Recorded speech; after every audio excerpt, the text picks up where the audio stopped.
Commission కి అసత్యాలతో కూడిన నివేదికను సమర్పించారని మంత్రి తుమ్మల ఆరోపించారు. కాళేశ్వరం కమిషన్ కి ఈటెల అసత్యాలతో కూడిన వాంగ్మూలం ఇచ్చారని, ఈటెల ఇచ్చిన సమాధానాలు వాస్తవాలకు దూరంగా ఉన్నాయని మంత్రి తుమ్మల అన్నారు. ఈటెల తన వ్యక్తిగత రాజకీయ ప్రయోజనాల కోసమే తప్పుడు సమాచారాన్ని అందించారని పరోక్షంగా ఆరోపించారు.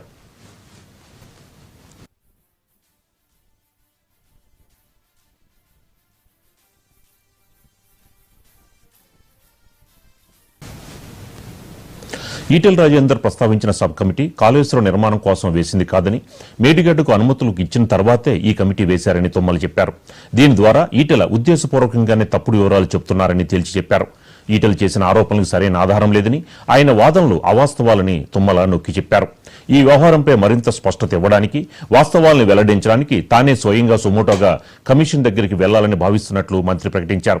ఇది కాళేశ్వరం ప్రాజెక్టు విషయంలో ప్రభుత్వం ఎంత పారదర్శకంగా ఉందో, వాస్తవాలు నిరూపించడానికి ఎంత సిద్ధంగా ఉందో తెలియజేస్తుందని అన్నారు.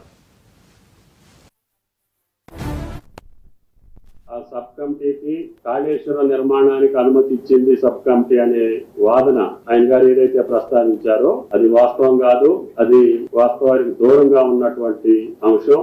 రెండోది, కేబినెట్ కూడా అప్రూవ్ చేశారు కాళేశ్వరం అని చెప్పి పెద్ద ఆయన చెప్పారు. కేబినెట్ అప్రూవల్ కి కాళేశ్వరం ప్రాజెక్టు నాకు తెలిసి ఎప్పుడు రాలేదు. కేబినెట్ అప్రూవల్ కూడా పొందలేదు. కేవలం ఎగ్జిక్యూటివ్ ఆర్డర్స్ తోటే అది అమల్లోకి వచ్చింది. కాబట్టి ఆయన చెప్పినటువంటి ప్రధాన అంశాలు రెండు కూడా వాస్తవానికి దూరంగా ఉండటమే కాకుండా ఆ సబ్ కమిటీలో నేనున్నా కాబట్టి దానికి నన్ను కూడా బాధ్యులు చేయాలనే ఈ కాళేశ్వరానికి లింక్ చేసి చెప్పినట్లుగా నేను భావించాల్సి వస్తుంది. ప్రజలకు కూడా అది తప్పుడు సంకేతం వెళ్తుంది. ఆ సబ్ కమిటీకి కాళేశ్వరం నిర్మాణానికి అనుమతి ఇచ్చింది సబ్ కమిటీ అనే వాదన ఆయన గారు ఏదైతే ప్రస్తావించారో అది వాస్తవం కాదు.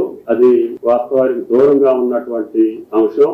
రెండోది, కేబినెట్ కూడా అప్రూవ్ చేశారు కాళేశ్వరం అని చెప్పి పెద్ద ఆయన చెప్పారు. కేబినెట్ అప్రూవల్ కి కాళేశ్వరం ప్రాజెక్టు నాకు తెలిసి ఎప్పుడు రాలేదు. కేబినెట్ అప్రూవల్ కూడా పొందలేదు.